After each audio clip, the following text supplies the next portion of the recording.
Hello everyone, welcome you all on your channel Ravneet Study Corner. So as you all know that we are doing physics on this channel, and in this particular series we are doing lasers, and today is our ninth lecture of laser. We have already covered most of the important topics of laser, and today is most probably our last lecture of laser.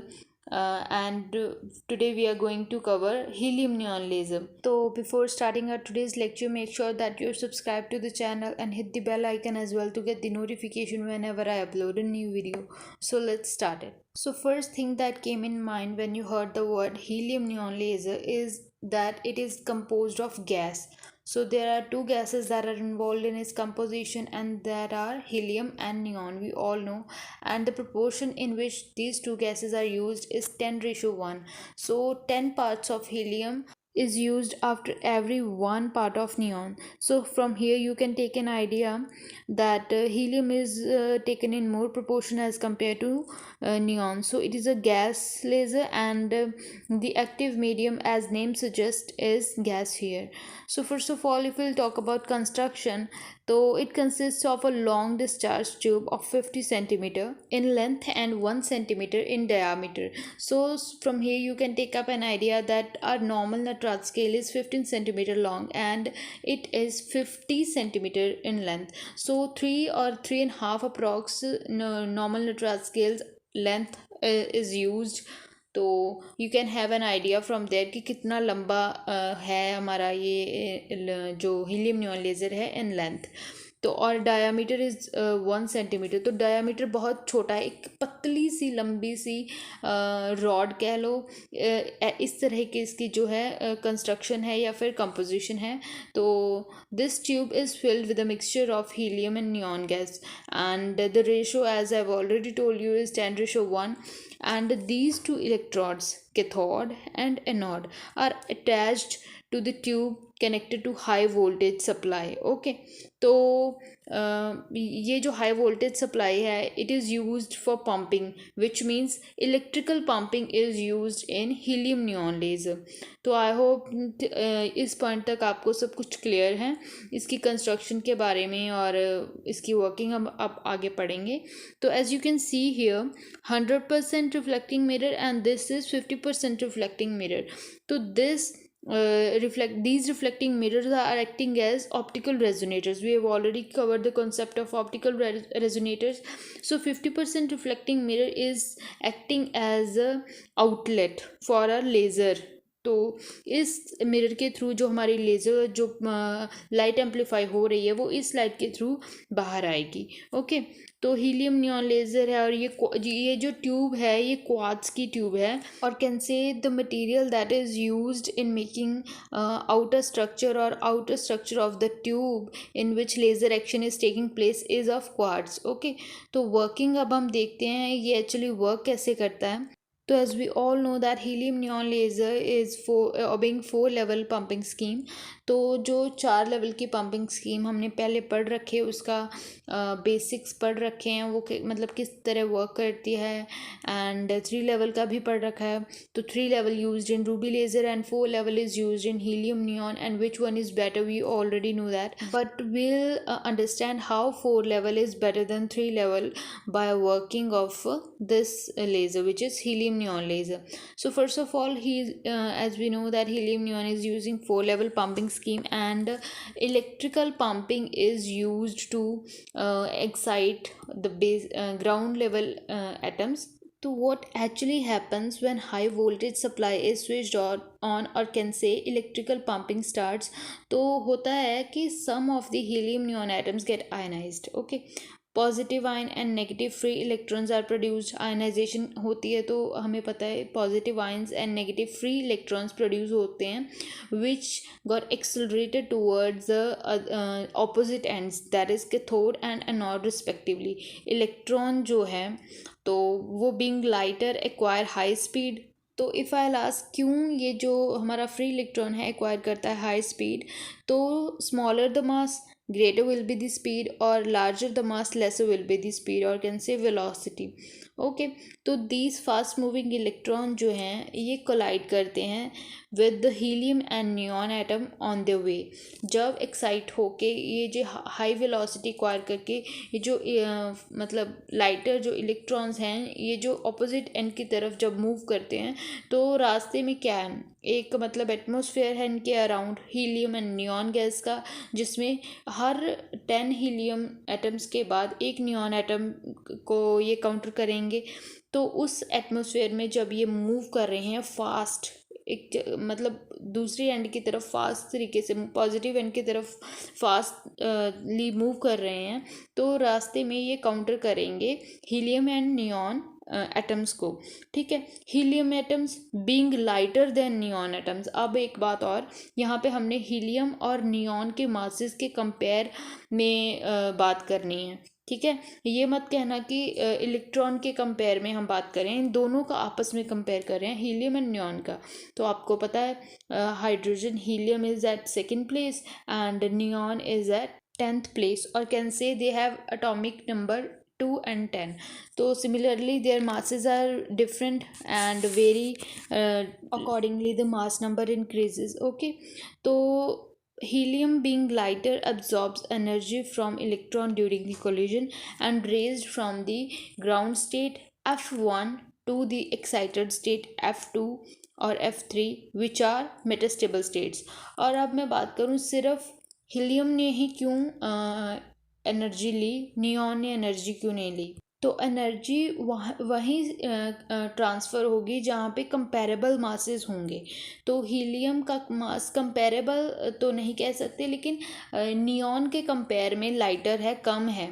तो जो हमारा electron है, fast moving electron है, it will try to transfer energy to helium atom rather than neon atom. अब क्या हो गया, when these excited helium atoms collide with neon atoms, they transfer their energy to neon atoms। अब neon electron से तो लेने से रहा, अब वो नियॉन जो हमारा एटम है it will start acquiring energy from helium atom। so it is happening step by step। Electron जो है वो हीलियम को एनर्जी दे रहा है और जो हीलियम है वो एनर्जी दे रहा है आगे नियॉन को। तो such an energy transfer is possible because of the levels F2 and F3, as you can see here in helium is almost exactly matches with the level E4 and E6। So similarly you can see here F2 is matching with E4 and F3 is matching with E6। तो अगर same level पे हैं तो it will be easy for atoms, high energy atoms, to transfer energy from one transition level to another. तो helium neon का pair ही हमने क्यों लिया, ये भी एक रीज़न है, क्योंकि और किसी गैस में जो ऐसा जो हमें सेटअप देखने को नहीं मिलता कि जो एनर्जी लेवल्स हैं वो एक सिमिलर स्टेज पे या जो है सिमिलर लेवल पे, इक्वल हाइट्स पे एग्जिस्ट करें फ्रॉम ग्राउंड स्टेट। ओके, तो in this process helium atom returns to the ground state after transferring its energy to the neon atom, and neon atom gets excited to the level E4 and E6।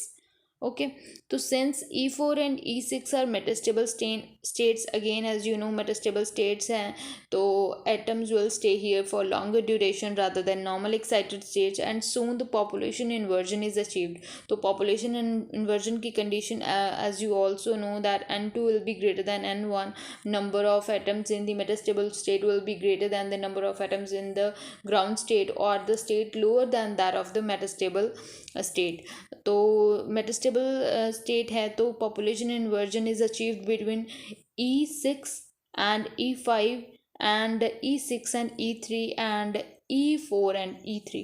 तो तीन जगह पे population inversion की जो condition है वो satisfy कर रही है और तीन जगह पे पॉपुलेशन इन्वर्जन है वो अचीव हो रहा है। तो as you know that as soon as the population inversion is achieved, तो light amplification will start happening और this will give rise to 3 kind of lasers और 3 डिफरेंट लेजर ट्रांजिशंस। तो firstly will talk about transitions that is happening between E6 or E5 level, these two levels, and this produce a laser of wavelength 33,900 angstrom which is lying in far infrared region।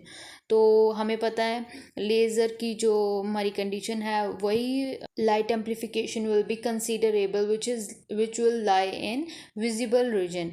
तो if we'll talk about our second transition, that is from E6 to E3 transition, and this produces a red laser. जो हमारी काम की laser है helium neon में वो सिर्फ यही ट्रांजिशन में प्रोड्यूस होती है, and it is lying in visible region as it is red laser as we all know, and it has wavelength 6328 angstrom और कैन से 6328 एंगस्ट्रॉम. तो ये रिमेंबर करने वाली बात आ गई यहाँ पे, because it can B question कि जो हमारी हीलियम नियॉन में रेड लेज़र प्रोड्यूस होती है उसकी वेवलेंथ कितनी होती है, और जो हमारी रूबी लेज़र में रेड लेज़र प्रोड्यूस होती है उसकी जो है वेवलेंथ कितनी है. दोनों की वेवलेंथ डिफर कर रही है और कलर दोनों का रेड है, और रेड जो हमारा बैंड है उसमें भी कितनी सारी रेंज तक जो है वेरिएशन आती है. तो इन दोनों का जो वेवलेंथ है वो रेड रीजन में कितना वेरी कर रहा है. तो इसकी एज यू नो 6328 एंगस्ट्रॉम है. तो जो रूबी लेज़र की है वो कितनी है, अगर आपने पिछली वीडियो देखी है तो आपको पता होगा, और अगर आपने नहीं देखी तो मैं आपको बता देती हूँ कि जो हमारा रूबी लेज़र है उसकी जो वेवलेंथ है दैट इज़ 6943 एंगस्ट्रॉम. तो ये जो वेरिएशन है दोनों का कलर रेड है, और ये जो वेरिएशन है वेवलेंथ में it can be asked in question paper. तो make sure that you remember this fact. Okay, and जो हमारी थर्ड ट्रांजिशन है that is from E4 to E3 level, and this produces infrared laser of wavelength 11,500 angstrom. And ये जो reason है ये infrared है, और जो हमारी फर्स्ट जो ट्रांजिशन थी from E6 to E5 level उसमें जो हमारा लाइट प्रोड्यूस हो रही थी that was in far infrared region. उसकी वेवलेंथ लाई कर रही थी फार इंफ्रारेड रीजन में. तो from the lower lasing level E5 and E3 the neon atom make spontaneous transition to metastable state E2. तो अब जो है neon atoms quickly return to ground state E1 through collisions with the wall of discharge tube. So now I think you can have better understanding that why our quartz tube was in the diameter of 1 centimeter. उसका diameter इतना कम क्यों था? This is the reason that de-excitation by collisions with the walls of discharge tube जो हमारे E1 level तक आना है from E2 to E1, that is happening through the collisions with the walls of the discharge tube. So this was the working of helium neon laser, and I hope you are getting each and every point that I've mentioned in this explanation, the energy level diagram of helium neon laser as you can see on the screen. तो advantages, अगर advantages की बात करें हम helium neon laser की over Ruby laser, तो pretty much clear है आपको अब सब कुछ. ओके, तो you can pause the video and think by your own कि जो एडवांटेजेस हैं वो क्या हो सकती हैं, और नहीं तो मैं तो बता ही रही हूँ. ओके, तो since it uses a 4 level pumping scheme as I have already mention, तो it require relatively less pumping power. और लेस पंपिंग पावर की ज़रूरत क्यों पड़ती है? This is I have already explained in the lecture in which I have told you about 3 level and 4 level pumping scheme. Okay, तो अगर relatively less pumping power is use तो it has high efficiency as compare to ruby laser. And third advantage is, as you know that a ruby laser is producing output in flashes, or I can say in spikes. The output of helium neon laser is continuous. So these are the three advantages, that less pumping power is used, high efficiency, and continuous output. These three are the basic advantages of helium neon laser over ruby laser. So I have explained each and every point to you till now regarding all the important topics of laser. So these are some questions that were asked in meritorious exams, lecturer cadre as well as master cadre. So first you'll see question number 19, light emitted by helium neon laser is always. तो अगर आपने meritorious का exam दिया है तो you will know that this was a part of the question paper, this question was a part of the question paper. तो do comment in the comment section, I have already explain you everything. तो next question that I am asking you is, Question number 14, that in helium neon laser the lasing action और lasing transitions taking place in, तो आपको पता है कि जो हमारी gas है उसमें जो transitions है, lasing transitions है, वो हो रही हैं. तो do comment in comment section. And then 15th question, most commonly used laser for precise measurement is, तो इसका भी आपको आंसर पता चल गया होगा अभी तक. तो तीनों क्वेश्चंस के answer do comment in comment section. तो this is all for today and I hope कि आपका जो लेज़र टॉपिक है अभी तक अच्छे तरीके से क्लियर हो गया होगा. वो सारे इंपॉर्टेंट टॉपिक्स हमने इस सीरीज़ में कवर कर लिए हैं. और अगर आपको कोई और टॉपिक करना है लेज़र के रिगार्डिंग तो आप कमेंट सेक्शन में बता सकते हैं. Will cover that one also. And I have already announced something in our telegram group, and that is about giveaway. Yes students, I'm going to do a giveaway, and the winner of this giveaway will get a book. And I'm quite nervous while announcing this because it is our first giveaway, and I hope that you will participate well. I'll put the conditions or can say how one can participate in the description box, so you can also check it from there. So it will contain a book, electricity and magnetism, Pradeep's by Dr. A.K. Sikri. So if you will do preparation for lecturer cadre or master cadre or any exam in which physics is involved, you will see electricity and magnetism is a separate unit. तो हर exam में इस unit से at least 5 to 8 marks का question तो आता ही आता है. अगर मैं लेक्चरर कैडर की बात करूँ तो electricity and magnetism consist almost 8 marks from this unit, and it is quite important book from paper point of view. So I'm hoping that you will participate and follow the conditions that I'm mentioning. So this is all for today. Do like, share and subscribe. Press the bell icon as well to get the notifications whenever I upload a new video. So thank you very much.